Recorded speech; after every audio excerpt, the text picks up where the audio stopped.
हम मीनू झा गोर लगे छी समस्त मिथिलावासी के एकटा तुषारी पूजा के लेल महेशवाणी लऽ कऽ उपस्थित छी और जते तुषारी वाली सब छी तिनका सब गोटे के बहुत बहुत शुभकामना। धन्यवाद। जय मिथिला, जय मैथिली। फूल लोढ़ गेली गौरी माली फूल बारे, फूल लोढ़ गेले गौरे माले फूल बारे, बस हा चढ़ल सेब आए गे माए, बस हा चढ़ल सेब आए गे माए, खोइछा भरे लोढ़ल चंगेरा भरे लोढ़ल, खोइछा भरे लोढ़ल फूल चंगेरा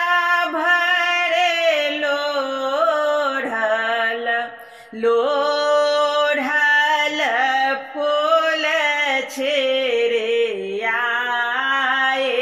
गे माए, लोढ़ल फूल सेब देलन छेरे आए, कानैत खेजैत गौरे आमा लग आए, कानैत खिजैत गौरे आमा लग आए, के तोरा मारल गौरे के पढ़ल गारे, के तोरा मारलक गौरे के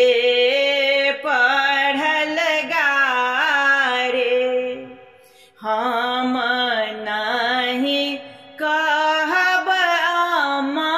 कहती लजाए, हम नहीं कहब आमा कहती लजाए, पूछू गए सखी सबके कहत बुझाए, पूछू गए सखी सबके कहते